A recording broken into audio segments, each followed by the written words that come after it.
During my son's wedding, his bride leaned over and whispered, "Buy us a house, or I'll tell everyone I'm pregnant with your child."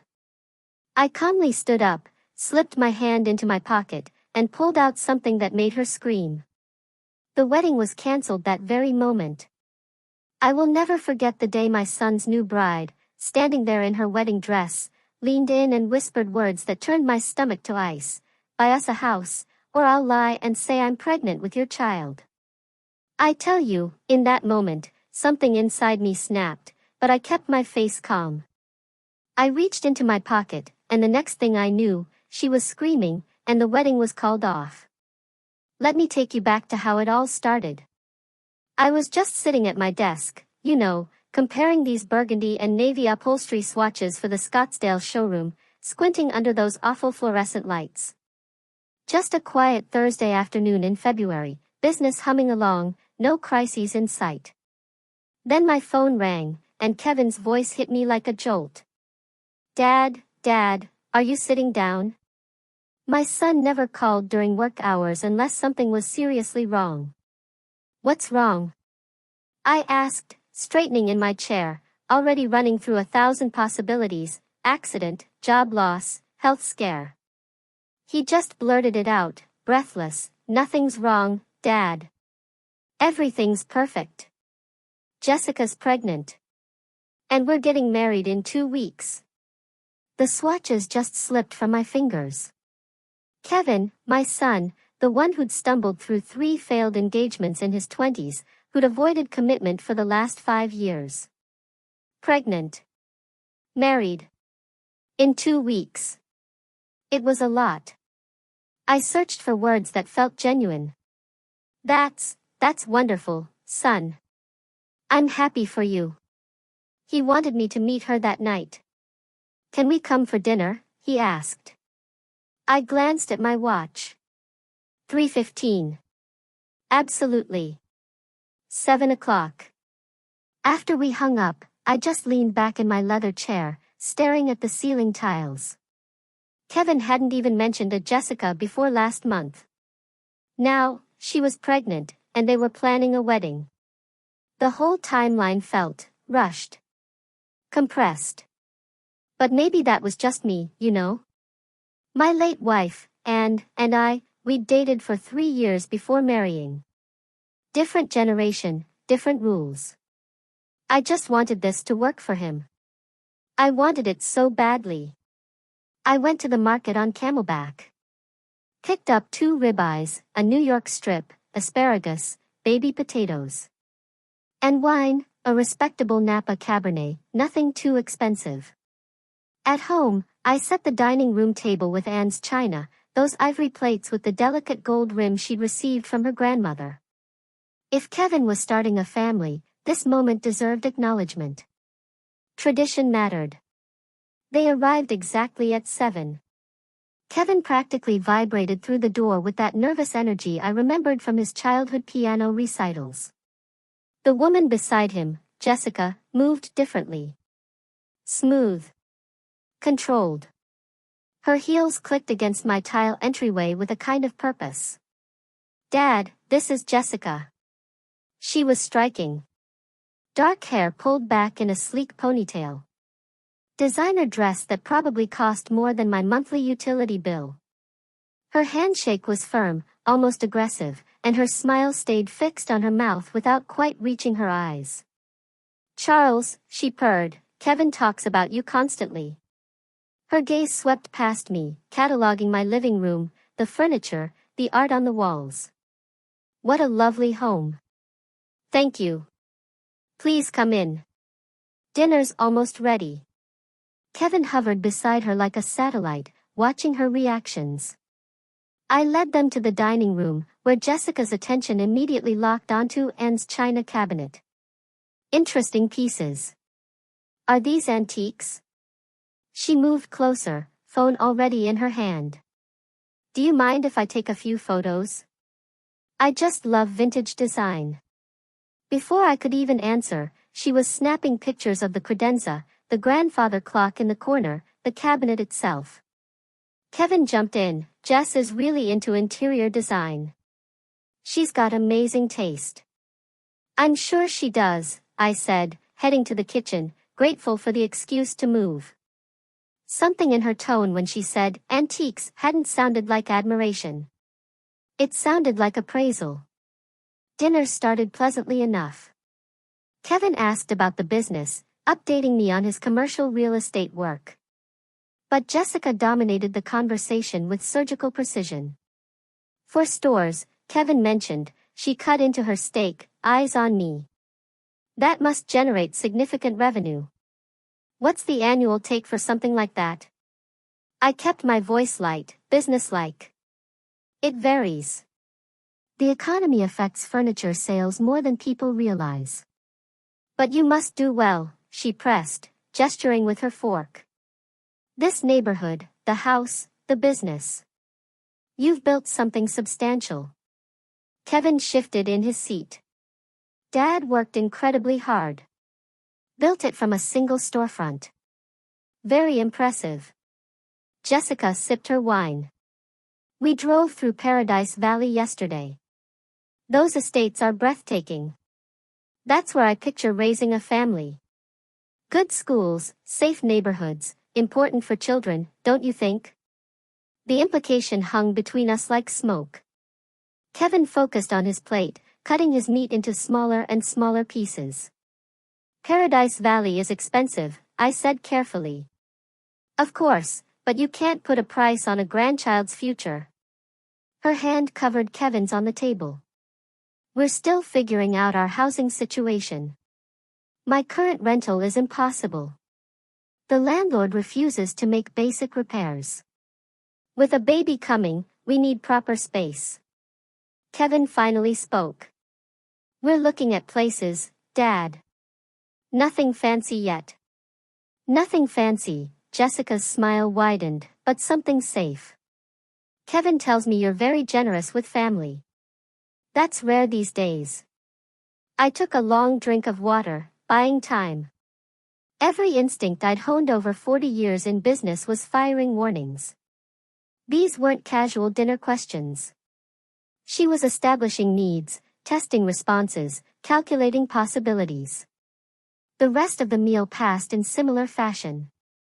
Jessica commented on the furniture, then asked what pieces cost.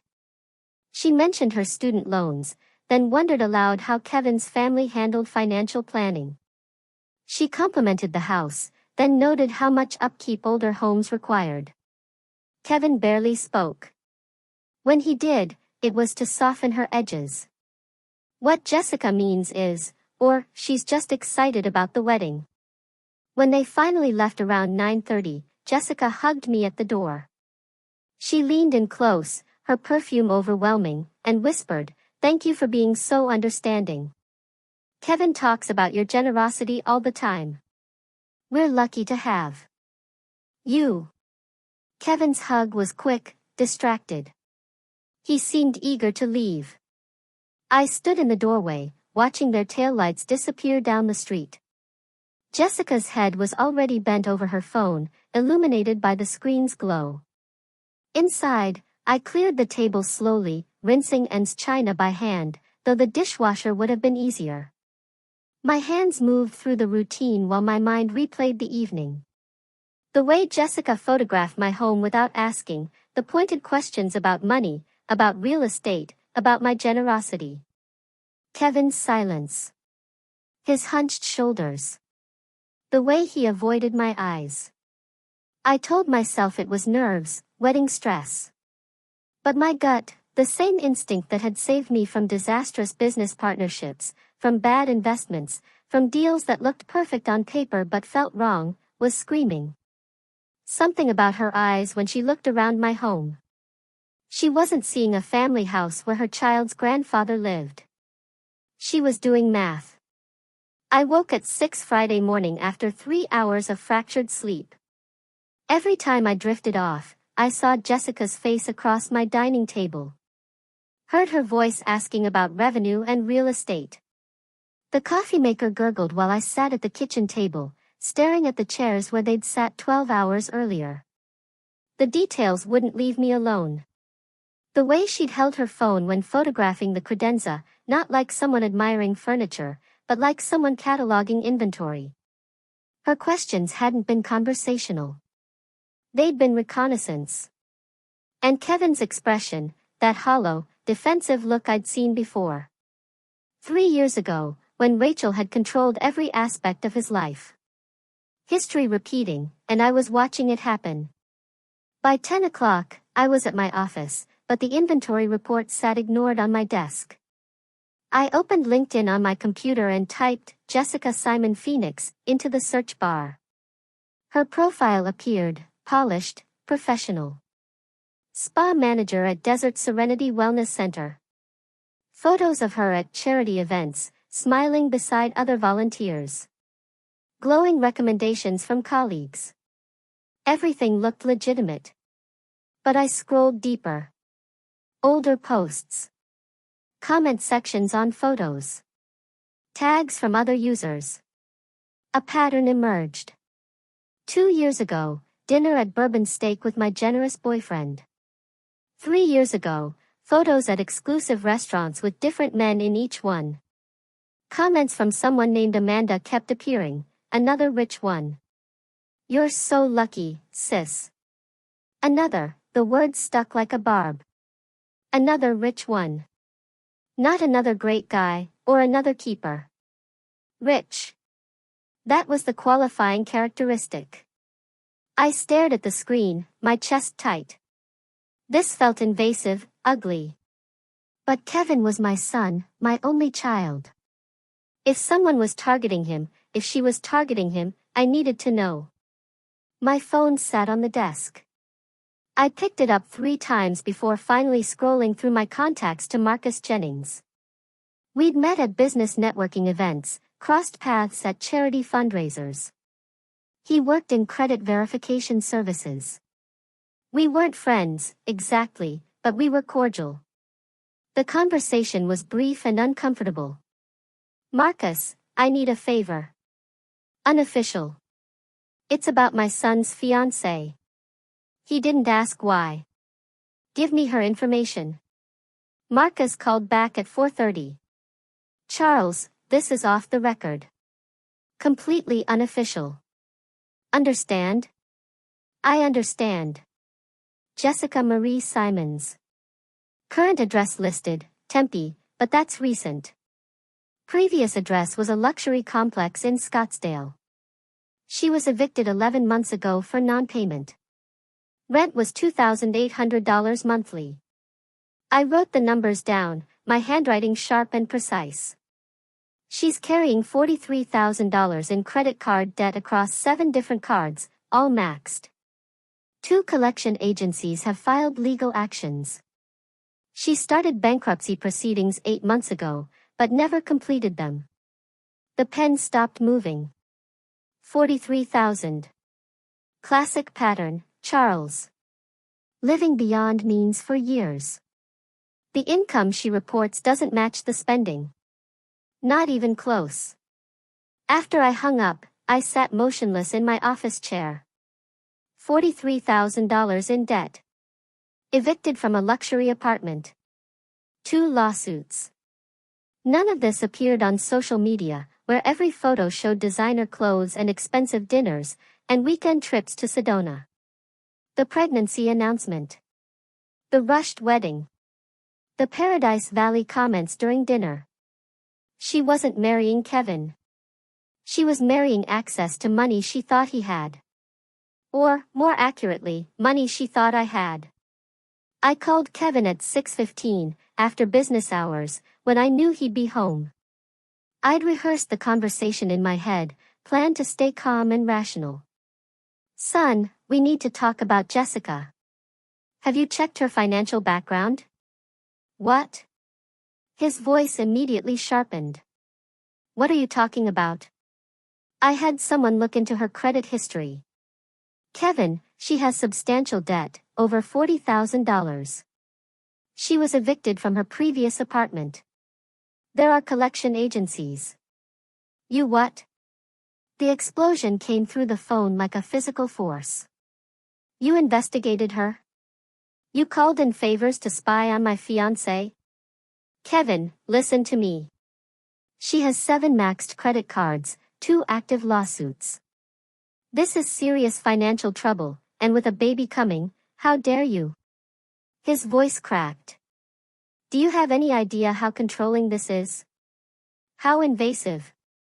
I'm 35 years old, Dad. I don't need you vetting my life like I'm some teenager. I'm trying to protect you. These are facts. She was paying rent she couldn't afford. She's buried in debt. You can't stand seeing me happy. You never approved of anyone I dated. Rachel, Michelle, Sarah, you found problems with all of them. This isn't about approval. I kept my voice level, fighting to stay calm.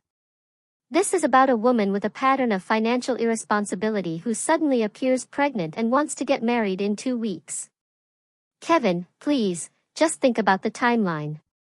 You just can't stand the thought of me being happy with someone you didn't choose. His words came out ragged, wounded. You never could. I should have known you'd find a way to ruin this. Kevin, don't call me again. The line went dead. I sat there with the phone in my hand, staring at the darkened screen. Outside my office window, the Phoenix sunset painted the sky, orange and purple. Beautiful and meaningless. I pulled up Jessica's Instagram again on my computer. Every photo showed luxury designer handbags, expensive restaurants, weekend trips to California wine country, spa days, jewelry. None of it matched a spa manager's salary. None of it made sense, unless someone else was paying. Or unless she was hunting for someone who would pay. The pregnancy test could be real, or manufactured. The rushed wedding ensured minimal time for questions. The Paradise Valley comments were anchors, establishing expensive expectations early. Kevin's defensiveness kept interference minimal. She'd done this before. Amanda's comment proved it. Another rich one.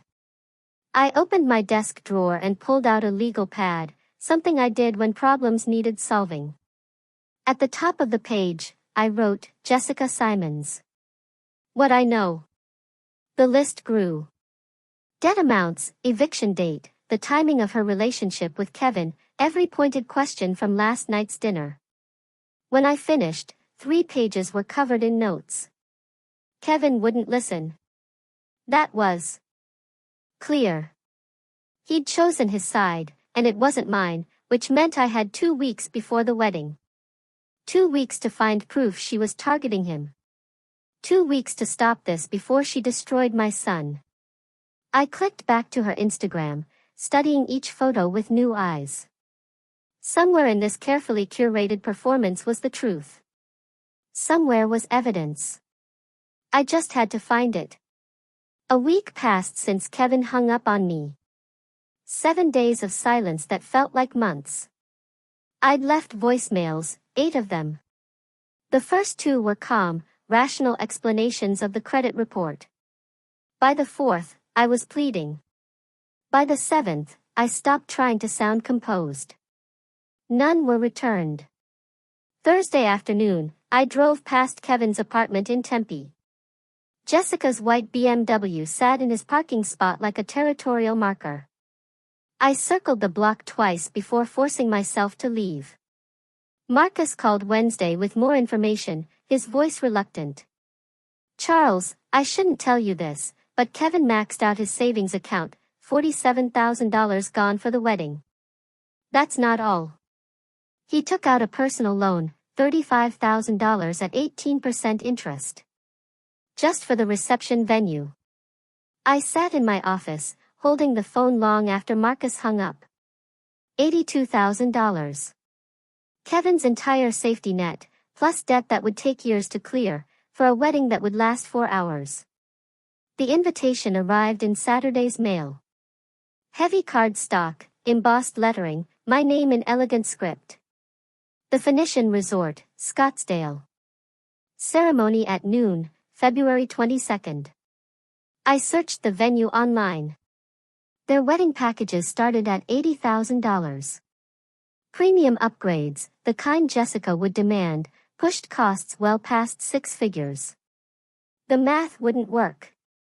Kevin's salary, his savings, the loan, none of it covered what I was seeing. Someone had guaranteed additional expenses. Monday morning, I called the resort's events coordinator, my voice casual. I'm inquiring about availability for my daughter's wedding. What does the Powell ceremony on the 22nd include? The woman's enthusiasm poured through the phone. Oh, the Powell wedding is beautiful. Premium everything.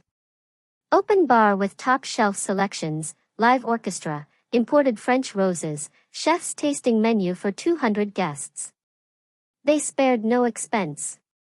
I thanked her and ended the call, my stomach hollow. Kevin was drowning, and Jessica was piling stones in his pockets.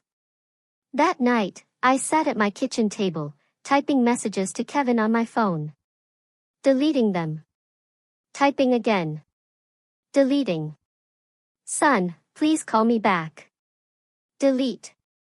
Kevin, I'm worried about your finances. Delete. I love you and I'm sorry. Delete. Everything sounded either controlling or pathetic. I sent nothing. Wednesday afternoon, my phone buzzed with a text from an unknown number. Charles, it's Jessica. We need to talk privately before the ceremony. It's important for Kevin's sake. Can we meet? I stared at the message for 10 minutes, reading it over and over. She was making a move, but toward what? My instinct, the same sense that had kept me from ruinous business deals for 40 years, screamed that this was negotiation, not reconciliation. I typed, when and where. Her response came within seconds. Tomorrow evening, your house. Kevin thinks I'm meeting my bachelor at dinner. 7 p.m. Thursday morning, I drove to an electronics store on Bell Road. The clerk was young, enthusiastic about the products arranged on gleaming shelves. I need a recording device for business meetings, I told him. He showed me a unit the size of a USB drive. This model is excellent. 20 hours of battery, voice activated, so it only records when someone's talking. Clear audio up to 15 feet. Is it legal for recording conversations in Arizona? Absolutely. One-party consent state. As long as you're part of the conversation, you can record it. I bought it immediately. In my car, I researched Arizona's recording laws on my phone. The clerk was right. One-party consent. Legal to record conversations I participated in without informing the other party. I practiced activating the device. A simple button on the side, a single red blink, then darkness. I drove home and tested it, recording myself reading the newspaper aloud, playing it back. My voice sounded strange and distant, but every word was intelligible. Whatever Jessica wanted, I'd have proof. Friday evening at 7, I watched through my front window as Jessica's BMW pulled into my driveway. She stepped out, wearing a soft pink sweater, her makeup understated, hair loose around her shoulders. She looked young, vulnerable, every detail calculated to project innocence. I activated the recorder in my jacket pocket before opening the door. The red light blinked once. Charles, thank you for seeing me. Her smile was apologetic. Practiced. I know things have been tense. I led her to the living room. She settled onto the couch, accepted a glass of water, and her expression turned gentle. I owe you an apology. I was pushy at dinner. Wedding stress. You understand? I watched her performance, recognizing the technique. Soften the target before the real request. I'd seen it in business negotiations dozens of times. Kevin loves you so much, she continued. This distance between you is killing him. I wanted to fix things before the wedding. Can we start over? Her eyes were wide, sincere, perfectly practiced. If I didn't know what I knew, I might have believed her. I appreciate you coming, Jessica. I want Kevin to be happy. She smiled, relief flooding her features. Then, carefully, there is one small thing. Kevin's been stressed about money. The wedding costs more than we planned. She paused, letting silence do its work. I said nothing. I wondered if you might help with our housing situation after the wedding. Just temporarily, until we get settled. The test. Probing my willingness to provide money, measuring my resistance. We can discuss that after you're married, I said carefully. Let's focus on the wedding first. Her smile tightened. Not the answer she wanted. But she nodded and left 15 minutes later. After her taillights disappeared down the street, I sat in my darkened living room and played back the recording. Her voice emerged crystal clear. Every inflection captured. Tomorrow was the wedding. Whatever Jessica really wanted, she'd ask for it then. And I'd be ready. Saturday morning arrived, cold and bright.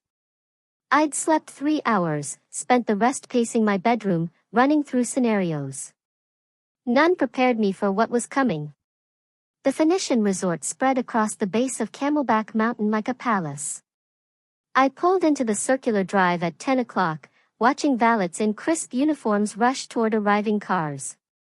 Money radiated from every detail. The spotless pavement, the towering palms, the marble columns framing the entrance. Ice sculptures flanked the doorway, massive swans that must have cost thousands. Floral arrangements 12 feet tall lined the walkway. White roses and orchids arranged in cascading waves. I mentally calculated 5,000 for flowers alone, possibly more. Kevin's friends were arriving. Women in designer cocktail dresses, men in expensive suits. I recognized a few faces from his college years. They looked successful, established, the kind of crowd Jessica would want as witnesses to her triumph. I touched my jacket pocket, feeling the recorder's small weight. My phone buzzed. Guest lounge, second floor, East Wing, 11 a.m. Alone. I walked through the venue toward the ceremony space. The ballroom had been transformed into something from a luxury magazine spread. Crystal chandeliers reflected light across hundreds of white roses. Gold chairs arranged in perfect rows for 200 guests. A string quartet warming up in the corner. Champagne fountain already flowing, bubbles catching light. Through an open door, I saw Kevin surrounded by groomsmen. He was laughing at something, adjusting his bow tie, checking his watch. He looked genuinely happy. My chest tightened, watching him. At exactly 11 o'clock, I climbed the staircase to the second floor. The guest lounge was empty, private, with floor-to-ceiling windows overlooking the mountain. I activated the recorder. The single red blink confirmed it was working, and I slipped it back into my pocket. Jessica entered at 11:13, closing the door quietly behind her. The wedding dress was stunning. Vera Wang, probably. Elegant silk with intricate beading across the bodice. Her makeup was flawless, hair swept up in an elaborate updo, diamond earrings catching every movement of light. She looked like a princess from a fairy tale, but her eyes were cold mathematics. Charles, thank you for coming early. Her smile was warm, practiced. I know things have been difficult. I nodded, said nothing. She walked to the window, her voice casual.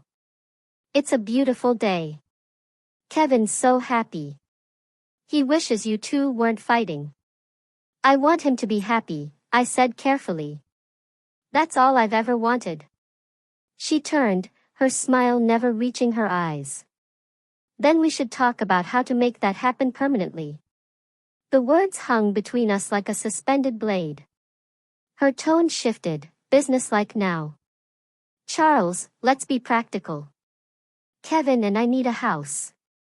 Paradise Valley. At least $850,000. Jessica, that's a significant amount. She cut me off. I'm pregnant. We need proper space. You're a grandfather now.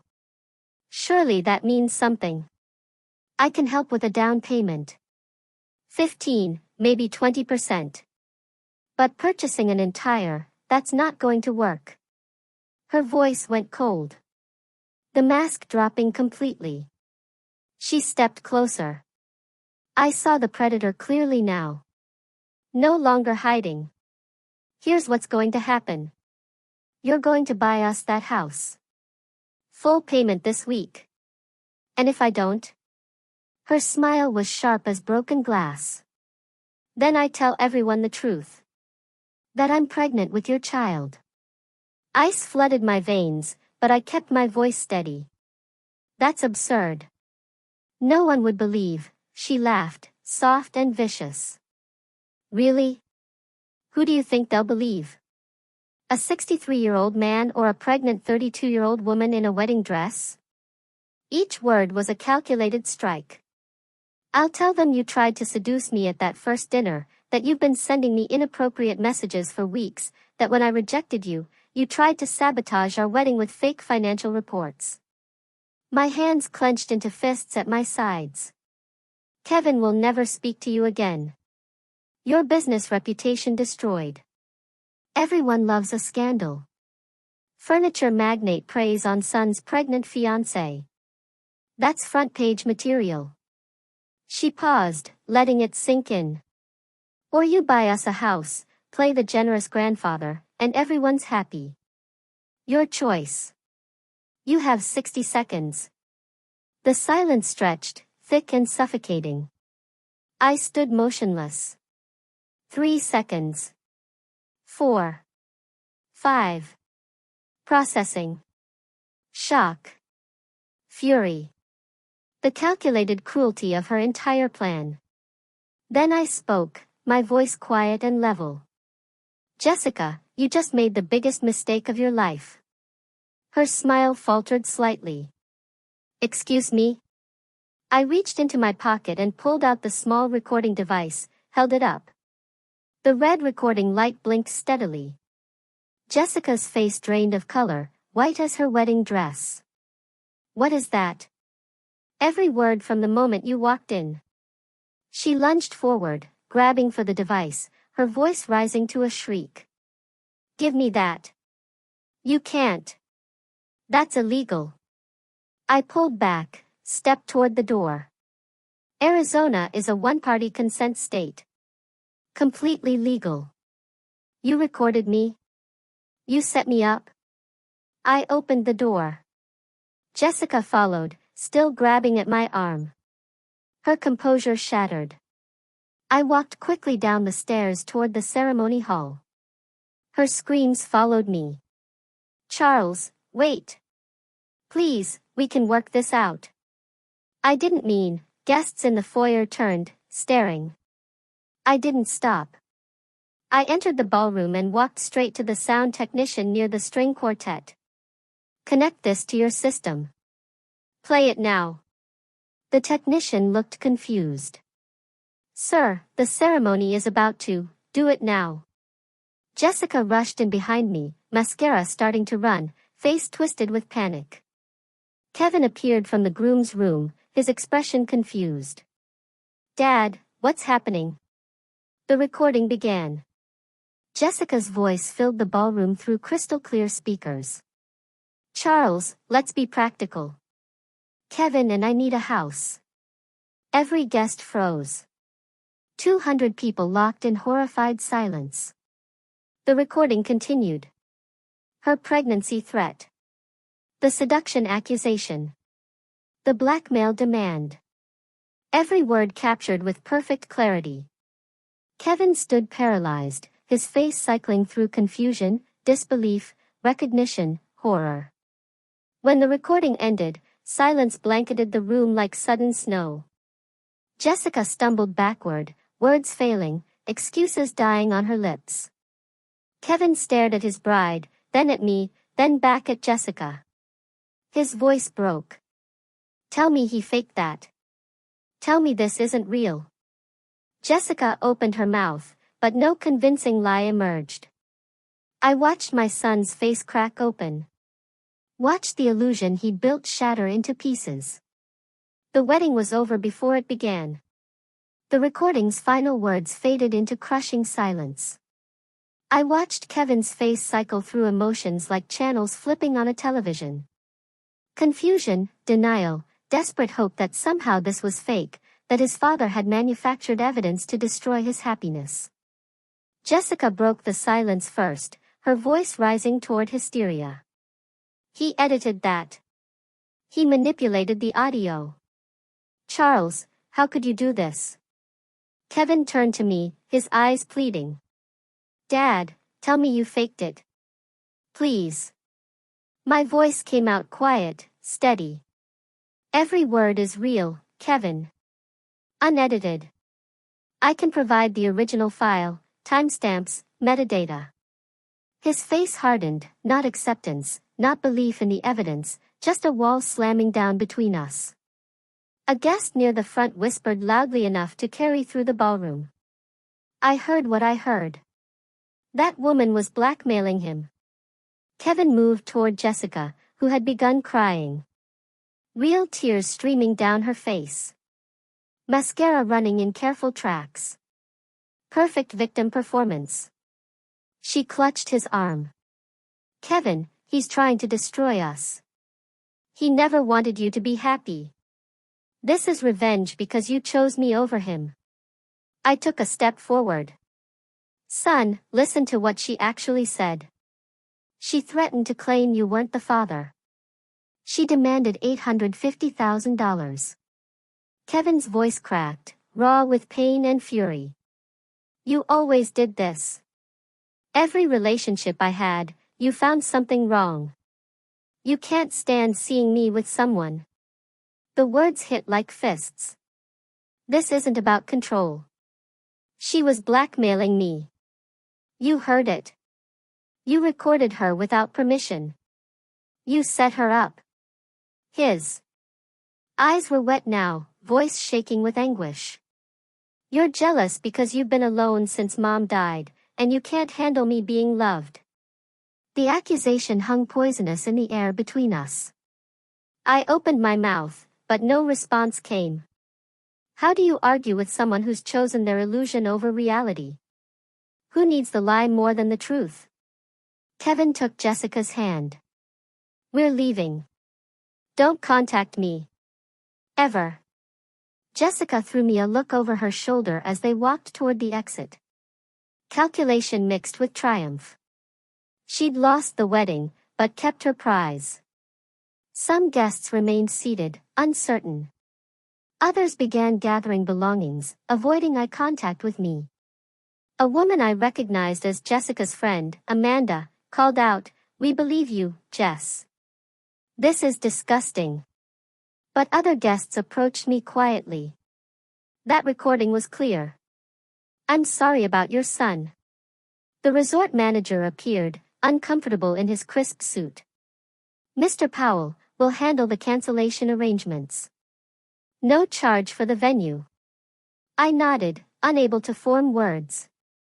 Within an hour, the ballroom emptied. I sat in one of the gold chairs, surrounded by $80,000 worth of flowers and untouched champagne fountains.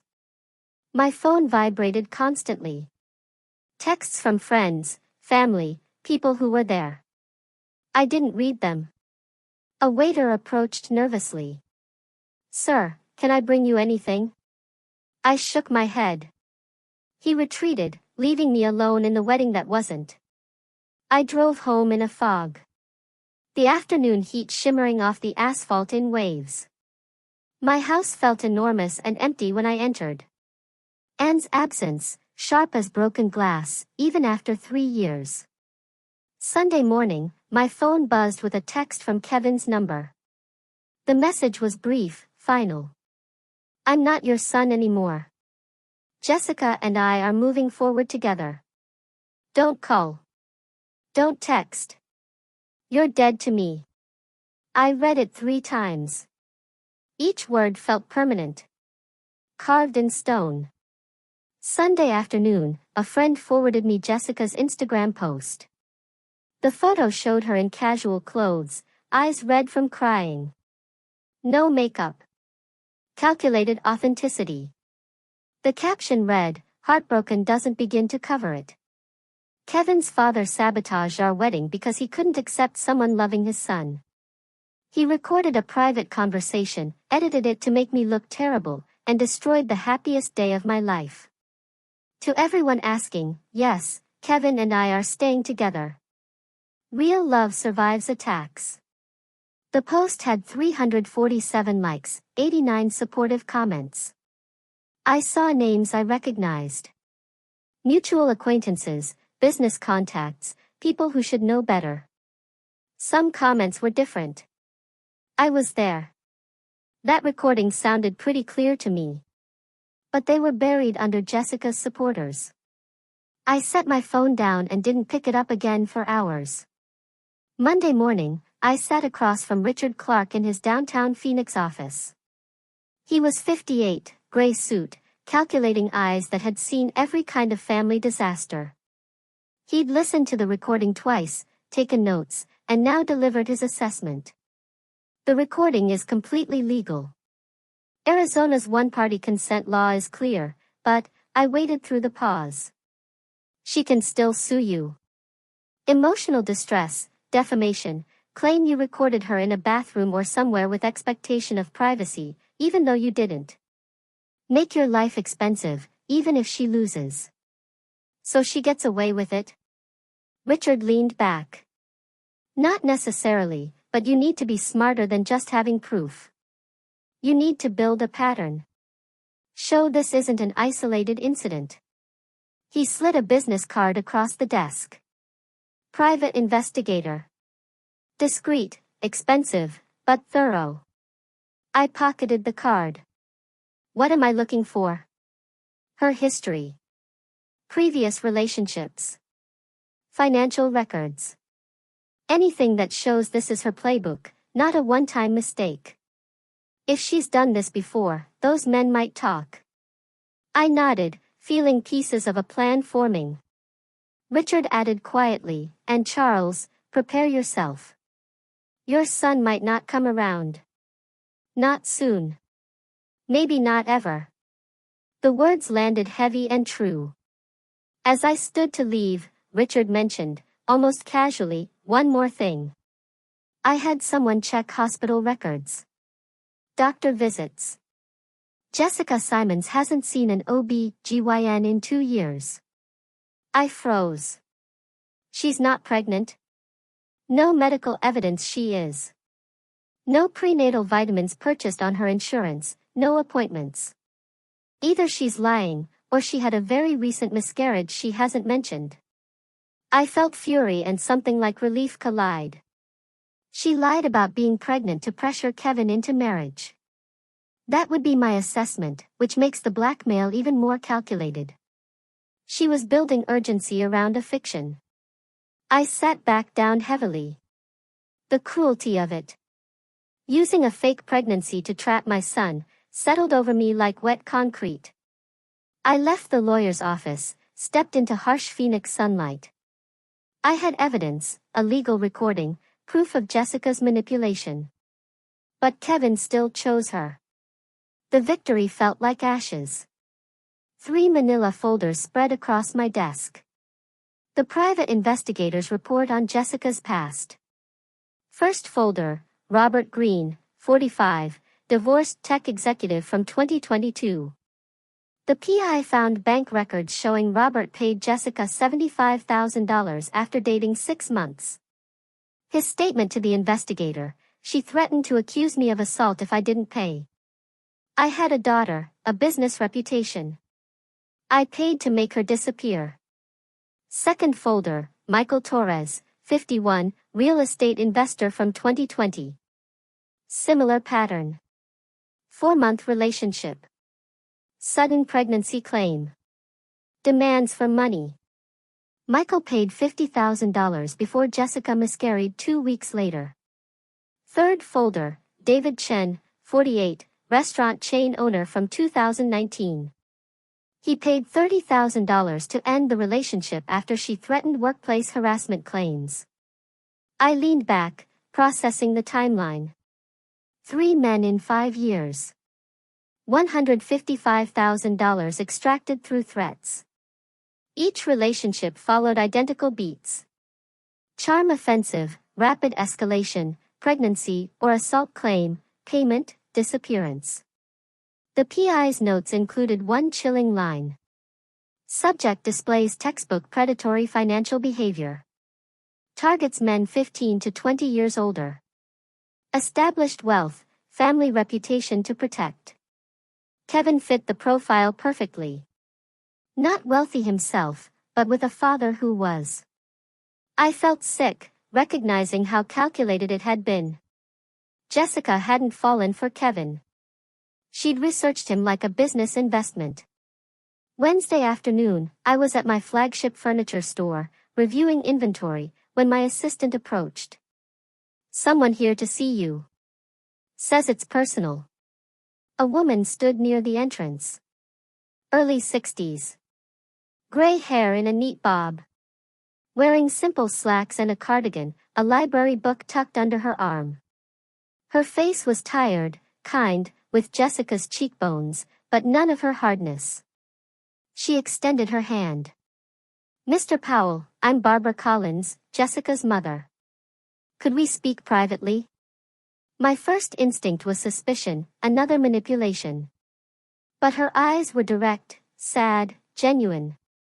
I led her to my office and closed the door. Barbara sat, took a breath. "I owe you an apology, and possibly an explanation." She spoke carefully, like each word cost something. "I saw what happened at the wedding. A friend sent me the video someone posted online." I winced. I hadn't known there was video. I've watched my daughter manipulate people since she was 16. Boyfriends. Employers. Even me. She stole $12,000 from my savings 3 years ago. I reported it to police, then dropped charges when she cried and promised to change. Her voice didn't waver. "She's done this before. Other men." I didn't know the details, but I knew the pattern. She'd date someone wealthy. The relationship would end abruptly. Suddenly, she'd have new furniture, new car, expensive trips. "Why are you telling me this?" I asked. Barbara met my eyes. "Because you tried to protect your son, and he rejected you for it. I know that pain. Jessica pushed me away years ago. The only time she contacts me is when she needs money or an alibi." She paused.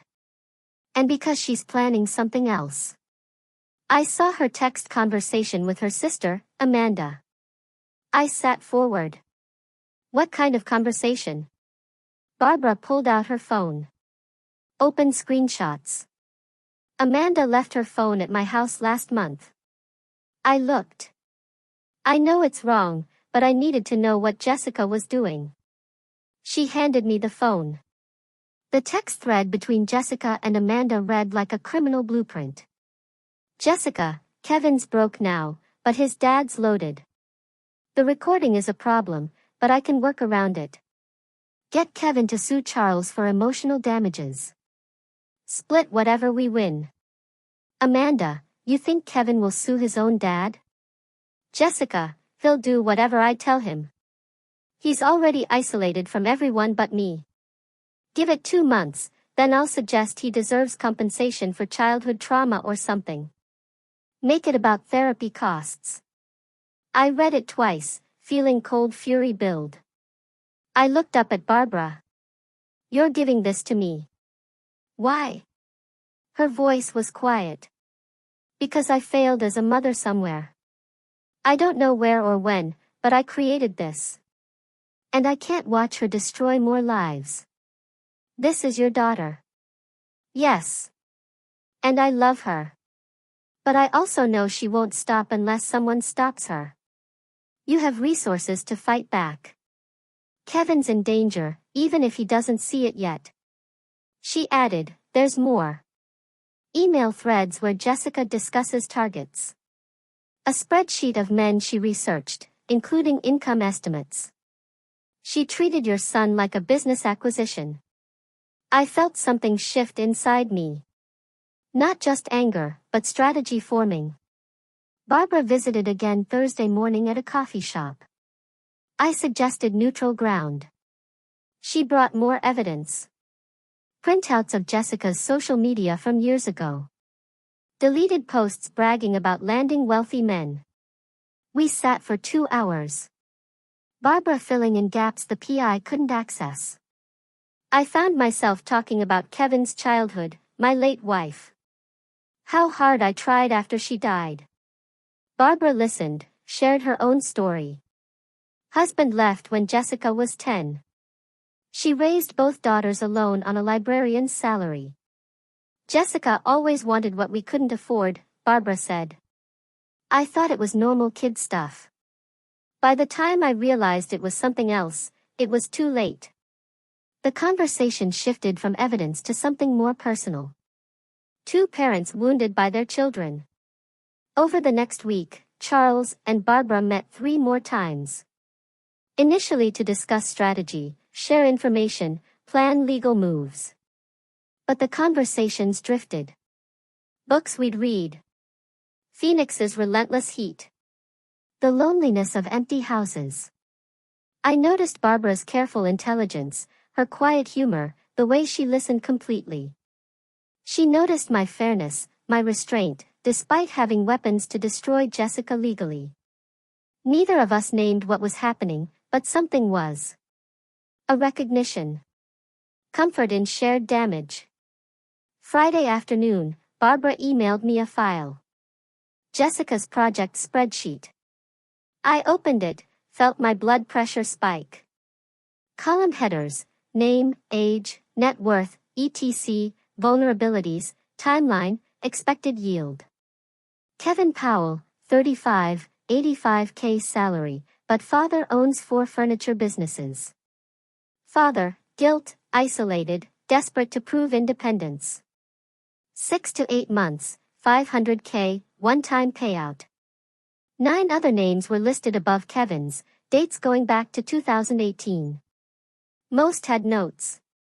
Completed 75K, completed 50K, failed, too smart, failed, had prenup.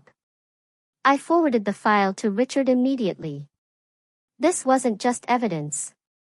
It was a confession. Barbara and I met at the coffee shop again Friday evening.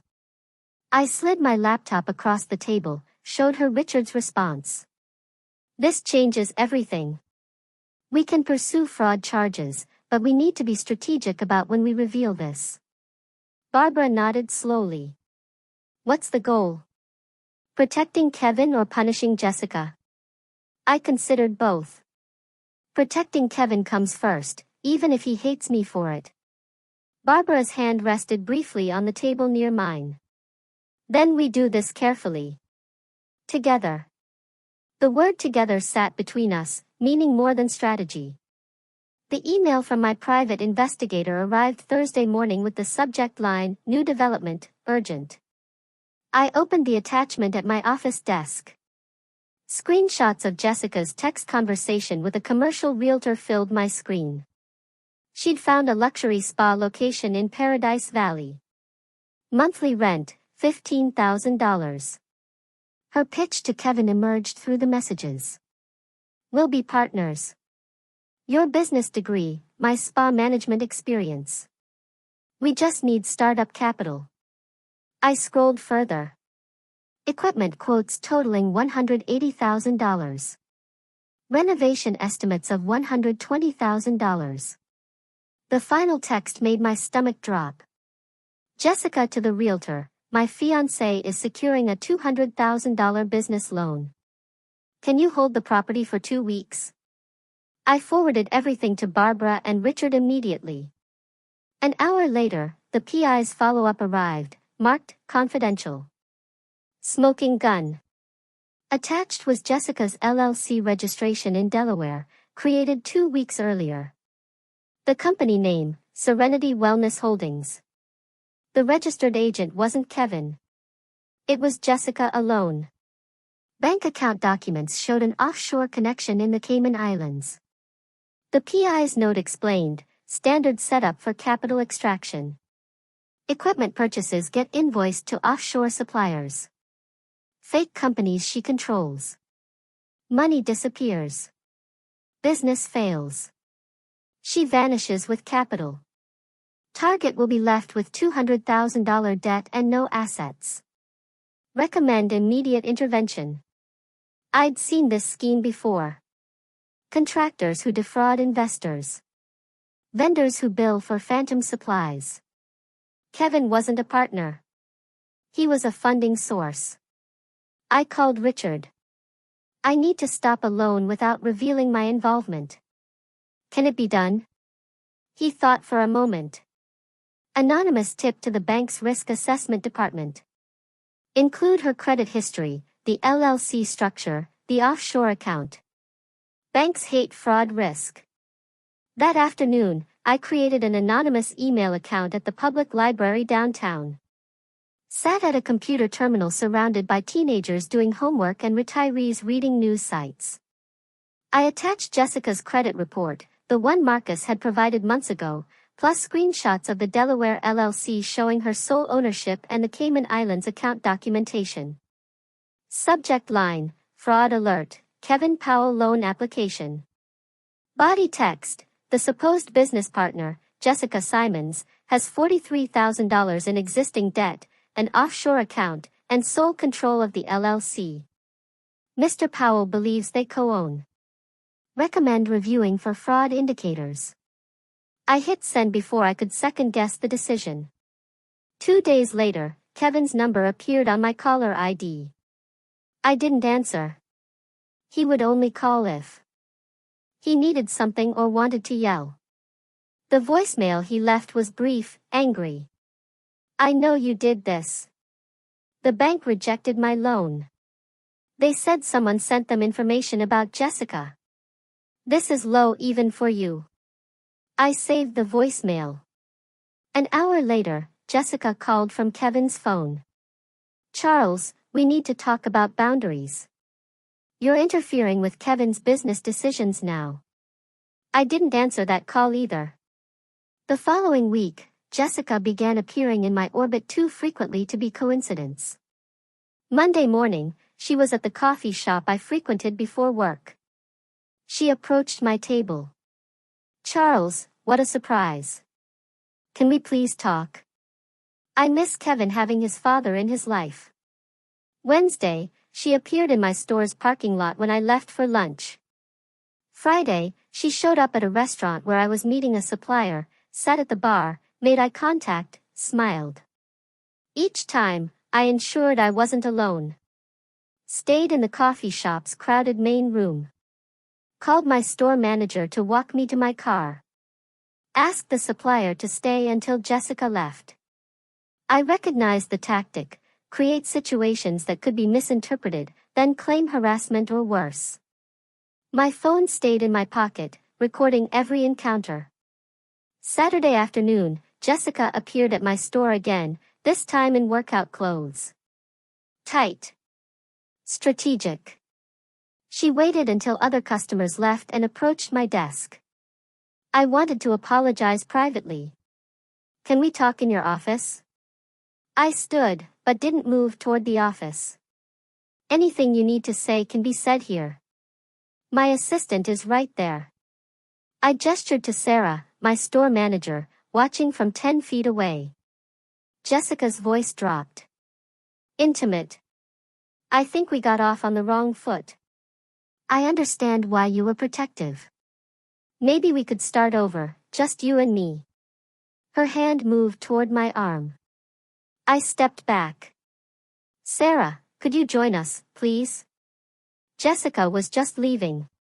That evening, I met Barbara at the Phoenix Art Museum, our fourth date, though neither of us had called it that. We walked through the contemporary wing, discussing a sculpture that reminded Barbara of a book she was reading. I found myself smiling genuinely, something I hadn't done since before Kevin's engagement. Over wine afterward, I told her about Jessica's attempts to corner me alone. Barbara's face tightened. She's setting a trap. Classic Jessica. Create a situation where it's your word against hers. I know. I'm documenting everything. Never alone, always recording. She touched my hand. I hate that you have to live like that, but I'm glad you're being careful. The touch lingered longer than necessary. Both of us noticed. Neither pulled away. Over the next 2 weeks, Barbara and I fell into a rhythm. Coffee twice a week, dinner on weekends, long phone conversations about everything except our children. Barbara introduced me to contemporary fiction I'd never have read. I discovered I liked it. I took her to a symphony at the Scottsdale Center for the Performing Arts. She cried during the Brahms. One evening at her townhouse, reviewing legal documents became background noise to conversation about our lives before the damage. I talked about my late wife, 8 years gone, how I'd stopped living and just maintained. Barbara shared about her ex-husband, the loneliness of raising difficult daughters alone. Neither of us said, "I'm falling for you." But both knew. Late one night, I sat in my home office, staring at the framed photo of Kevin from his high school graduation. My phone buzzed. Another blocked call. Probably Jessica. I thought about the PI reports, the bank intervention, the careful documentation of Jessica's seduction attempts. I was protecting my son, but Kevin saw it as warfare. The question gnawed. Was I helping, or just punishing? Barbara's text arrived. Stop overthinking. You're doing what's necessary. Get some sleep. Sunday morning, Barbara and I met at our regular coffee shop. A corner table had become ours. She slid her phone across. Amanda posted this yesterday. Read the comments. The Instagram post showed Jessica and Kevin apartment hunting. Caption, new beginnings despite obstacles. Comments from Jessica's friends, your future FIL is crazy. Can't believe he's still harassing you.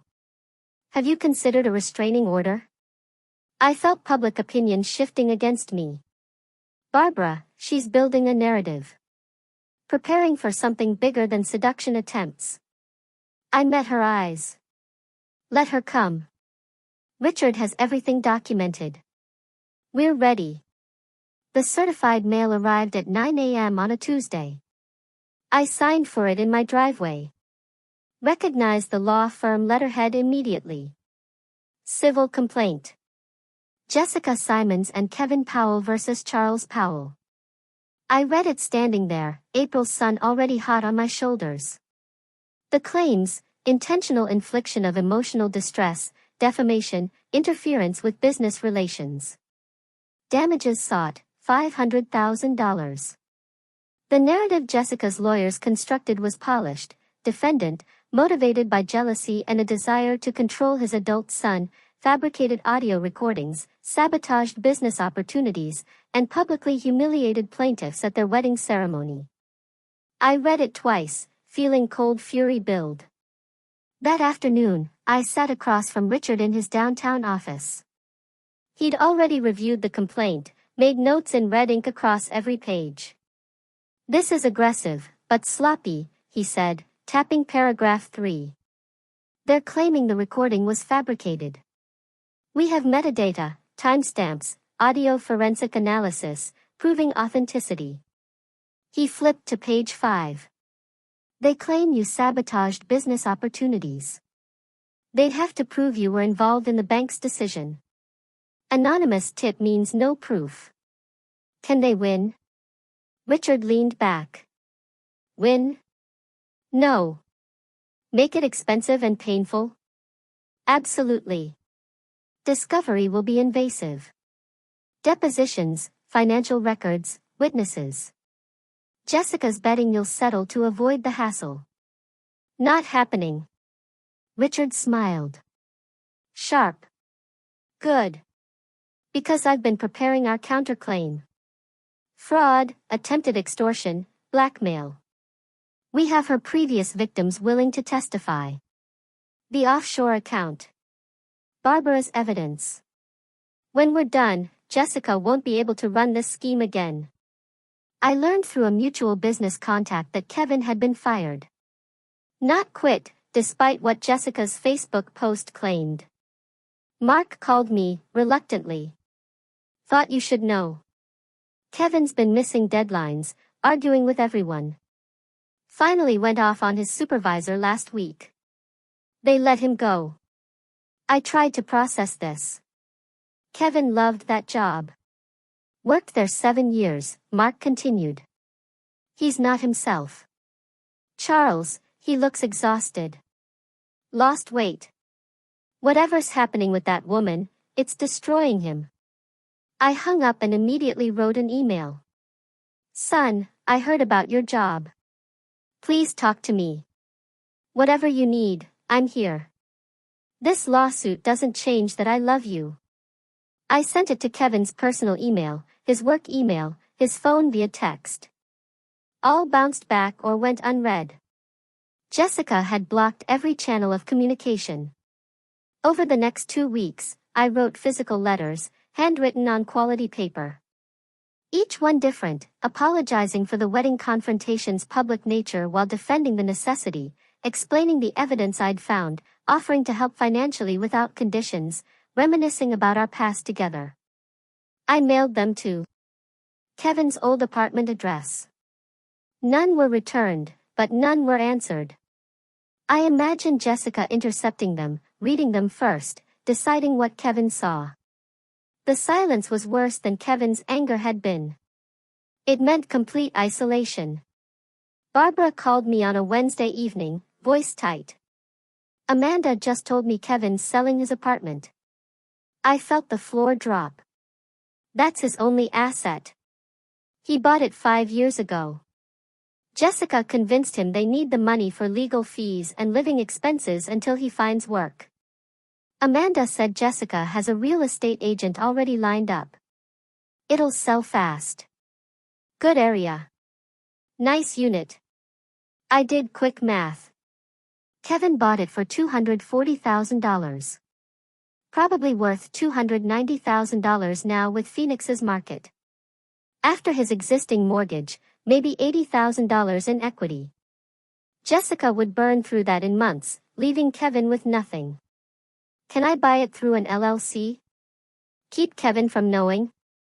Barbara's silence told me she'd already considered and rejected this. Kevin would eventually find out. It would look like more control. I'm sorry. Desperate. I tried video messages to Kevin's phone. Recorded myself in my living room, trying to sound calm despite the tremor in my voice. Kevin, I'm not asking you to forgive me. I'm asking you to look at the evidence with clear eyes. Jessica has an offshore account. She's done this to 3 other men. I can prove all of it. Please, just look at what I'm sending you. I attached PDFs, bank records, the PI report, screenshots of Jessica's LLC. The message showed as delivered, but never opened. I recorded another. I know you can't hear this. Jessica is blocking everything, but I need you to know. I would do it all again. The recording, the bank tip, everything. Because you're my son, and watching you be destroyed would kill me. I didn't send that one. Too raw. Too desperate. Late April evening, I sat in my home office, surrounded by legal documents and evidence files. My phone showed the lawsuit timeline. Discovery starts in 3 weeks. Depositions in 6. Kevin's life was imploding. No job, selling his apartment, drowning in debt, isolated from everyone except his manipulator. My intervention was supposed to protect Kevin. Instead, Kevin was worse off than before and blamed me for all of it. The question that had haunted me since February surfaced with new force. What if I'm wrong? Not about Jessica. The evidence was overwhelming. But about the method. The public confrontation. The ongoing interference. Maybe some lessons can't be taught, only learned through pain. I drove to Barbara's townhouse without calling ahead. She opened the door, saw my face, and pulled me inside without questions. We sat on her couch, her hand in mine while I voiced the doubts. Kevin's life is falling apart. Maybe if I'd handled the wedding differently. Private conversation instead of public recording. Maybe if I'd let him take the loan, learn the hard way. When Jessica disappeared, Barbara listened completely before responding. Jessica destroyed 3 other men's lives before Kevin. You had proof she was blackmailing you. What were your options? Pay her? Let her keep extracting money? But Kevin made his choices, she said firmly. You gave him information. He rejected it. You can't protect someone from themselves forever. She cupped my face. You're not cruel. You're not vindictive. You're a father watching his son make terrible decisions and doing the only thing you can. Building a record so when Kevin finally opens his eyes, there's proof. The truth doesn't stop being true because it's painful. I leaned into her touch, feeling something loose in my chest. That weekend, I met with Richard to finalize the legal response. He had prepared 2 versions, defensive and aggressive. Defensive keeps things quiet, Richard explained. Aggressive makes this very public, very ugly. Jessica's previous victims would testify. Her financial schemes get exposed in detail. But Kevin's name is attached to the lawsuit. He'd be dragged through it all. I stared at both documents. My son's signature was on the complaint against me. But my son was also a victim, manipulated into attacking his own father. I chose the aggressive option. Kevin needs to see the full truth, even if he hates me for it. Late that night, Barbara and I walked through her neighborhood, the desert air finally cooling. When this is over, the lawsuit, the exposure, everything, Kevin still might not forgive you, she said. I know. Can you live with that? I thought about the past 3 months. Discovering Jessica's scheme. The wedding confrontation. Losing Kevin. Finding Barbara. My answer surprised me. Yes. Because I'll know I did everything possible to save him, even if he never sees it that way. The Maricopa County Superior Court building rose from downtown Phoenix like a monument to order. All glass and concrete fighting the June heat. I sat at the polished defense table beside Richard, watching Jessica's lawyer arrange papers with practiced confidence. Judge Morrison presided, mid-50s, sharp eyes, a reputation for demolishing frivolous lawsuits. Jessica's attorney, Davis, delivered his opening statement with theatrical flair. Charles Powell, jealous father, controlling manipulator, destroyed his son's happiness from pure spite. Kevin sat in the gallery behind Jessica, wearing an ill-fitting suit. He'd lost weight. His face was pale, unreadable. Barbara sat alone 3 rows back. Our eyes met briefly. She nodded, encouragement. Richard waited beside me with predatory patience. Yellow legal pad covered in notes. 3 evidence boxes stacked at his feet. Jessica took the stand, swearing an oath with practiced sincerity. Her lawyer guided her through the narrative. She'd fallen in love with Kevin, was excited to join his family. But Charles had been hostile from their first meeting. He questioned my finances, investigated my background without permission, then recorded a private conversation where I was joking, poorly, I admit, about needing a house. Her voice trembled perfectly. He played that recording at our wedding in front of 200 people. It destroyed everything.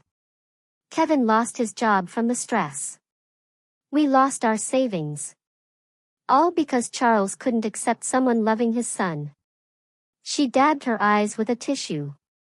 Richard didn't cross-examine aggressively. He asked 3 questions. Miss Simons, how many men have you dated in the past 5 years who were significantly older and financially established? Jessica hesitated. I don't see how that's relevant. Richard smiled. Your Honor, it will become very relevant. Richard began methodically.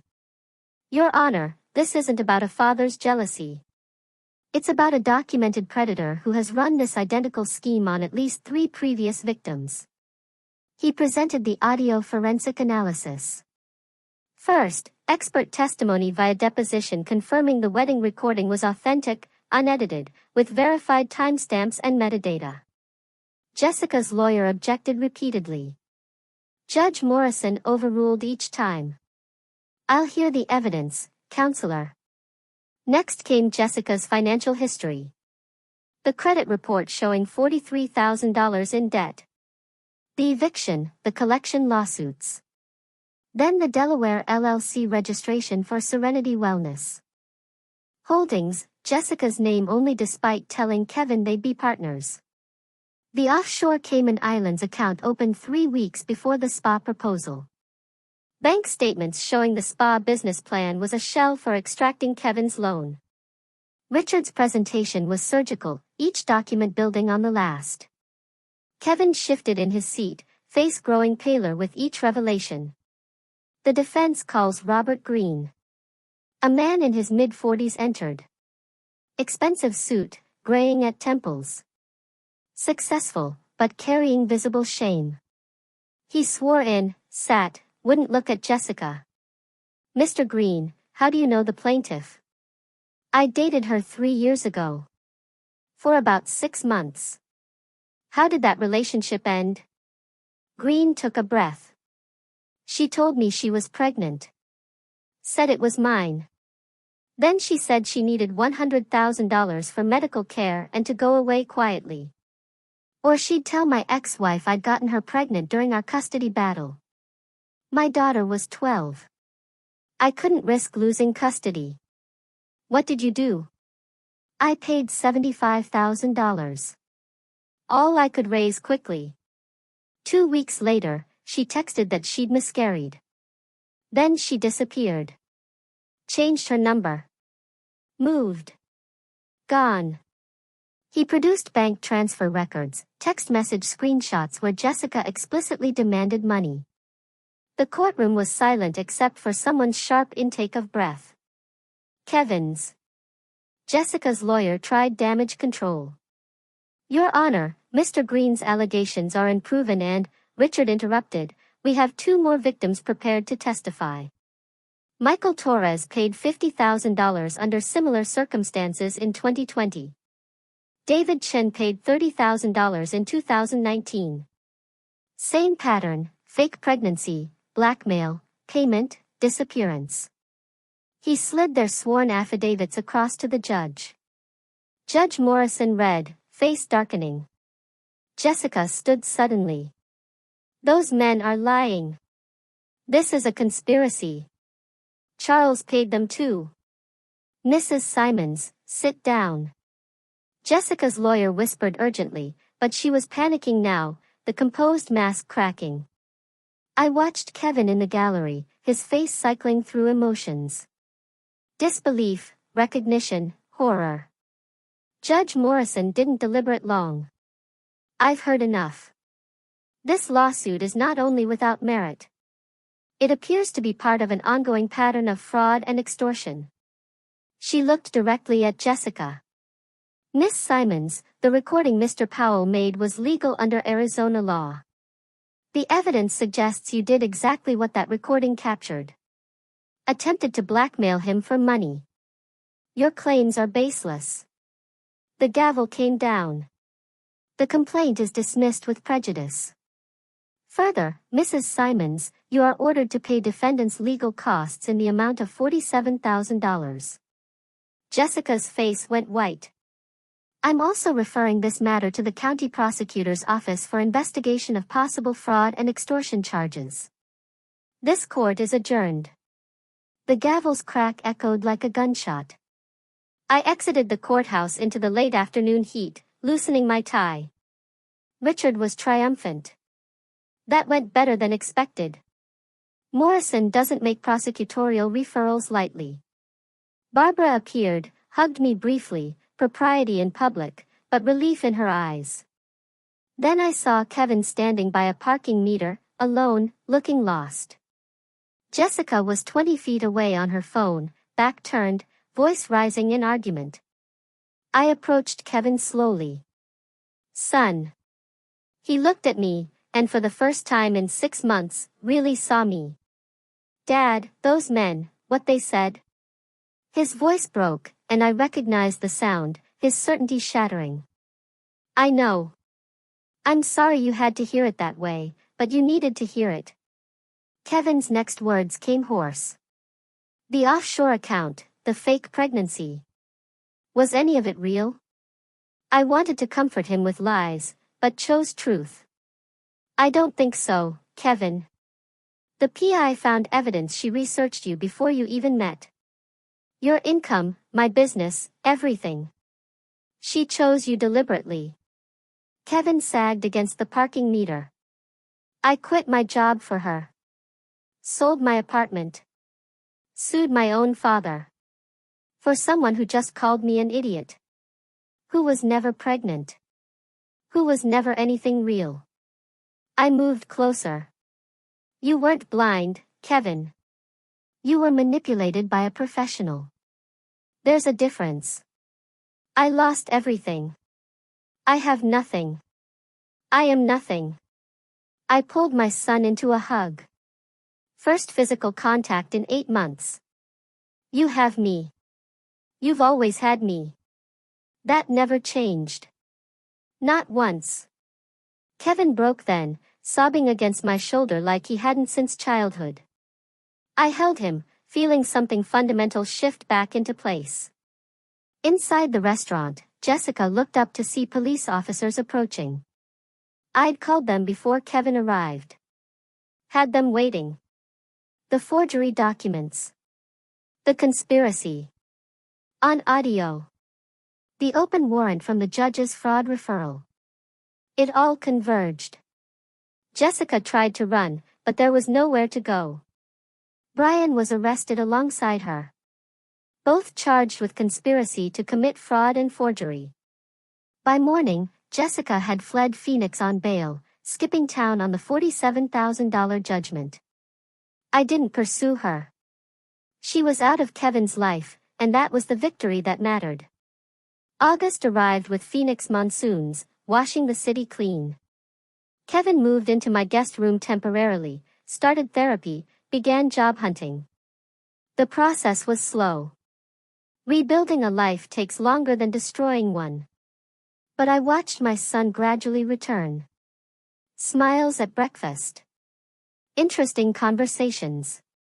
Plans for the future. One evening, Barbara and Kevin and I sat on the back patio. I took Barbara's hand. We have something to tell you. Barbara and I are getting engaged.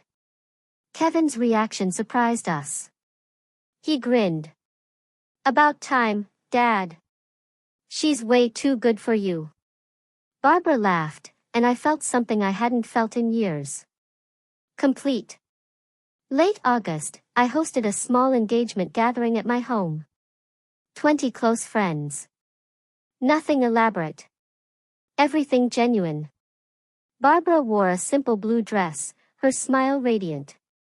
Kevin stood beside me as the main witness, healthy weight returning, clarity back in his eyes. When it was time for a toast, Kevin tapped his glass, stood. I need to say something. He took a deep breath. For months, I thought my father was the enemy. Controlling. Jealous. Trying to ruin my happiness. His voice steadied. But the truth is, sometimes the biggest act of love is saying no when everyone else says yes. It's standing between someone you love and danger, even when they hate you for it. Kevin looked at me. Dad, you saved my life. You let me hate you, sue you, cut you off, and you never stopped trying to protect me. That's not control. That's love. So, thank you for not giving up. Even when I gave up on you. My throat tightened, but I managed. You're my son. I'd do it again. Every time. Kevin raised his glass to Charles and Barbara, to two people who know that real love means telling hard truths and standing firm when everything says to walk away. The small gathering applauded, glasses clinked, and I looked around. My son restored. A woman I loved beside me. A future built on ruins. The revenge wasn't destroying Jessica. It was this. Saving Kevin. And finding Barbara. That's the victory that matters. Thank you for watching. Take care. Good luck.